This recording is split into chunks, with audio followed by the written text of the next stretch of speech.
Hey everyone, in this video today, I'm going to show you how to change the battery in a Tennis Tutor ProLite. Unlike other YouTube videos, this one doesn't come in half. All you have to do is flip it over, remove these 7 screws first. Notice where I'm pointing. Next, very carefully remove this metal plate because the battery is attached to this metal plate and there are wires attached to motors. You don't want to pull them apart and accidentally rip the wires off. Here's another clearer view of the battery attached to this metal plate as well as the motor and the wires going down. We'll pull these wires off the battery, negative black first and then positive red second.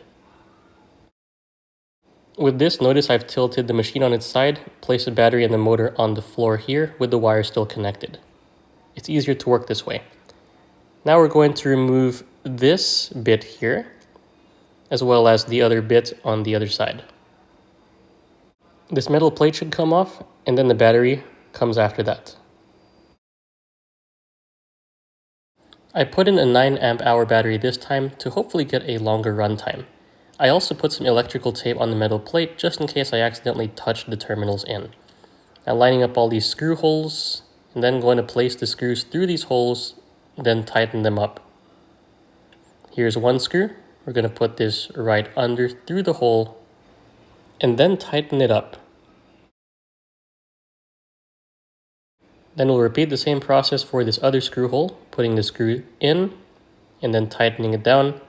Also making sure I tighten it with a wrench as well.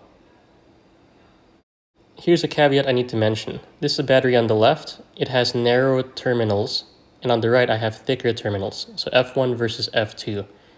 What I had to do is swap out the connectors so I could use my new battery. Hopefully that isn't the case for you.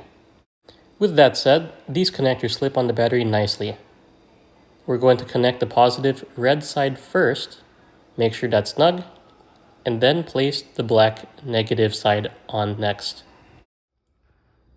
At this point, we can turn the machine on and it should start running.